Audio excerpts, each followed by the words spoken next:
Assalamualaikum warahmatullahi wabarakatuh. Halo teman-teman semua, kembali lagi dengan saya, Sevnia Merianta Bolon. Pada video kali ini saya akan mereview materi di bab 14 pada buku Case of Wagner Warfare, edisi iFirst, yaitu mengenai non-current liabilities. Kita masuk ke pembahasannya, yaitu non-current liabilities atau liabilitas jangka panjang, yaitu kewajiban perusahaan saat ini yang berasal dari transaksi masa lalu dan akan diselesaikan di masa yang akan datang dalam jangka waktu lebih dari 1 tahun atau 1 siklus normal perusahaan. Nah, jadi yang membedakan antara current liabilities dan non-current liabilities itu yang paling mudah kita untuk mengklasifikasinya itu adalah dari waktu jatuh tempo dari liabilitas itu. Nah, kalau dia current liabilities itu jangka waktu tanggal jatuh temponya itu atau masa jatuh temponya itu kurang dari 1 tahun. Nah, kalau dia lebih dari 1 tahun maka itu termasuk dari non-current liabilities. Nah, ada 5 contoh dari non-current liabilities. Yang pertama yaitu hutang obligasi, yang kedua wesel bayar jangka panjang, yang ketiga utang hipotek, yang keempat kewajiban pensiun, dan terakhir kewajiban sewa. Nah, saya akan membahas terlebih dahulu yaitu tiga contoh dari non-current liabilities ini. Untuk ini akan ada di video saya selanjutnya. Oke, teman-teman. Jadi, bonds payable atau hutang obligasi adalah itu kontrak obligasi dikenal sebagai perjanjian obligasi. Nah, jadi obligasi itu seperti sertifikat gitu yang isinya merupakan janji untuk membayar dua hal, yaitu yang pertama adalah sejumlah uang pada tanggal jatuh tempo yang ditentukan ditambah dengan bunga periodik pada tingkat tertentu pada jumlah jatuh tempo atau nilai nominal. Nah, biasanya untuk menerbitkan suatu obligasi itu diperlukan sertifikat, karena itu bukan dari kertas sembarangan ya, bukan seperti HPS A4 gitu bukan ya, tapi dia itu ada sertifikatnya yang biasanya itu nominalnya adalah 1.000 euro. Dan untuk pembayaran bunga pada obligasi ini, pembayaran bunganya itu biasanya dilakukan setengah tahunan atau semi-annually, tahunan, annually, kuartalan maupun bulanan. Nah, pembayaran ini ditentukan oleh ketentuan yang ada di perusahaan tersebut. Jadi, bonds payable ini digunakan ketika jumlah modal yang dibutuhkan terlalu besar untuk disediakan oleh satu pemberi pinjaman. Nah, jadi ketika perusahaan kita ingin membutuhkan dana yang besar, nah biasanya perusahaan kita itu menerbitkan obligasi ke banyak investor supaya kita bisa memperoleh dana yang besar, tetapi bukan bersumber dari satu orang, karena itu bisa memberikan dampak negatif buat perusahaan. Nah, kenapa itu berdampak negatif? Kita akan bahas lebih lanjut ya. Jadi non-current liabilities itu lebih unggul, ada keunggulannya dari pendanaan perusahaan menggunakan obligasi dibandingkan dengan menerbitkan saham.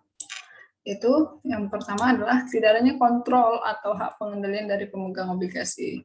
Ya jelas ya teman-teman, yang bisa mengontrol ataupun mengendalikan perusahaan itu adalah pemegang saham, bukan pemegang obligasi. Pemegang obligasi itu tidak berhak untuk mengendalikan ataupun berkuasa atas perusahaan kita.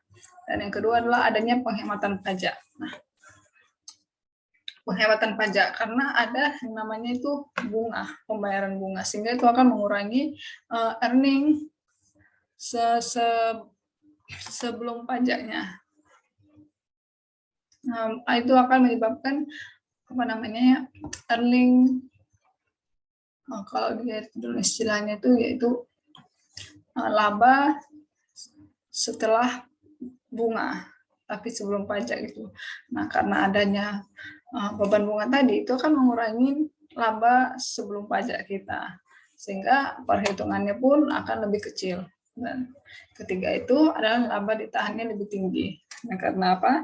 Karena laba ditahan ini tidak ada yang namanya pengurangan dari dividen. Kalau kita menerbitkan menggunakan obligasi, beda dengan saham kan. Kalau saham itu ada pembagian dividennya, sehingga ini akan mengurangi laba ditahan kita. Oke, pembahasan selanjutnya yaitu jenis dan peringkat obligasi. Nah, secara umumnya dalam yang lebih ditemukan dalam prakteknya itu ada banyak sekali jenis dan peringkat obligasi ya. Jadi obligasi itu ada yang diterbitkan dengan jaminan dan ada juga dengan tanpa jaminan atau debentur. Nah, kemudian obligasi term dilunasi sekali. Nah, obligasi term ini merupakan obligasi yang dilunasi sesuai dengan tanggal jatuh temponya dan hanya berlaku sekali pembayaran pelunasannya. Nah, kalau dia serial atau diangsur ini, pembayaran pokok pinjaman dari obligasi itu diangsur. Bisa itu mungkin bersamaan dengan pembayaran bunga ataupun sesuai dengan ketentuan atau sesuai dengan kesepakatan yang ada. Dan ada juga obligasi itu callable atau lebih cepat. Nah, maksudnya di sini lebih cepat itu adalah lebih cepat pembayaran daripada di tanggal yang tertera, di tanggal telah ditentukan. Kemudian obligasi ada yang dapat dikonversi, didukung komoditas dan diskon besar. Kemudian ada obligasi tercatat dan income bond atau dilunasi saat memperoleh laba. Jadi di sini saya memberikan ilustrasi supaya teman-teman lebih paham dan mengerti. Ini adalah issuer, ada nama perusahaan. Kupon adalah tingkat bunga yang dibayarkan sebagai persen dari nilai nominalnya. Kemudian price yaitu harga sebagai persen dari pari atau nilai nominal, dan suku bunga berdasarkan harga. Nah, di sini ada dua perusahaan dalam kasusnya itu Vodafone Group.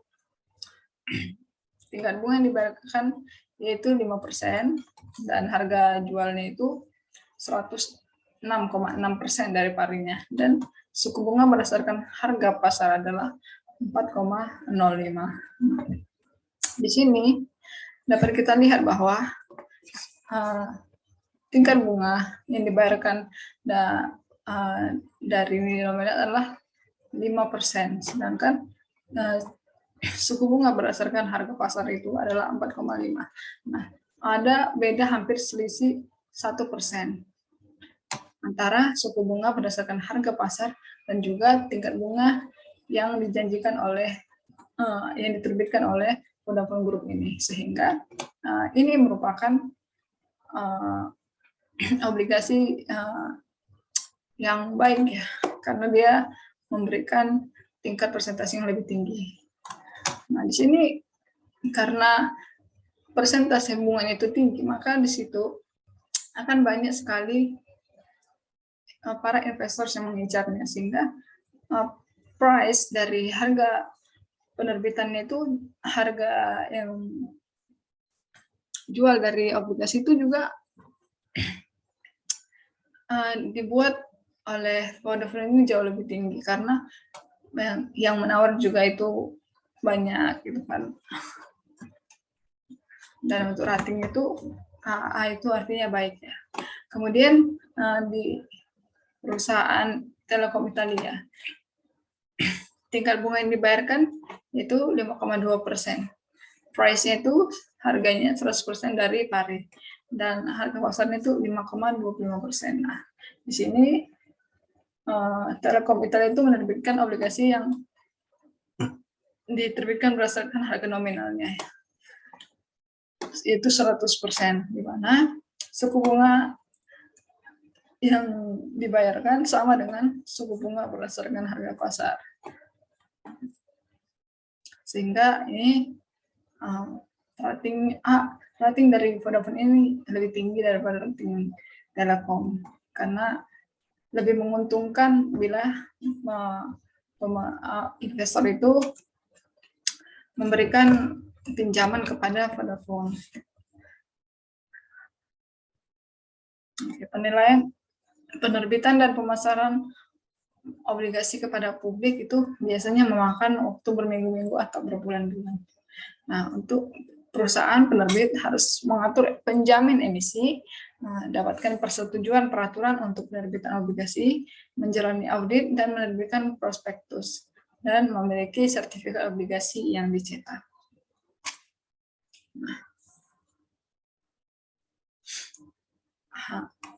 Jadi, harga jual penerbit obligasi itu diatur oleh penawaran dan permintaan pembeli dan penjual. Kemudian resiko relatif. Nah, semakin tinggi tingkat keuntungan yang ingin kita peroleh bila kita memberikan pinjaman obligasi itu, maka resikonya juga akan semakin tinggi. Kemudian kondisi pasar dan keadaan ekonomi. Nah, suku bunga menyertakan kupon atau tarif normal, maka tertulis dalam ketentuan obligasi debentur. Penerbit obligasi yang menetapkan tingkat ini dan dinyatakan sebagai persentase dari nilai nominal obligasi atau pari. Tarif pasar yaitu hasil yang efektif, tingkat yang memberikan pengembalian yang dapat diterima sepadan dengan risiko penerbit. Tingkat bunga yang sebenarnya diperoleh oleh pemegang obligasi. Nah, di sini juga saya menampilkan ilustrasi supaya teman-teman lebih memahami jenis dari obligasi, yaitu di sini kita asumsikan bahwa tarif yang dinyatakan dalam obligasi itu 10%.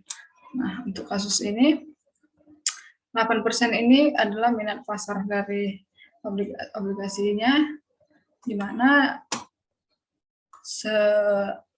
nilai pasar ini lebih rendah daripada yang kita tawarkan. Sehingga ini merupakan obligasi yang dijual pada saat premium. Dan kedua adalah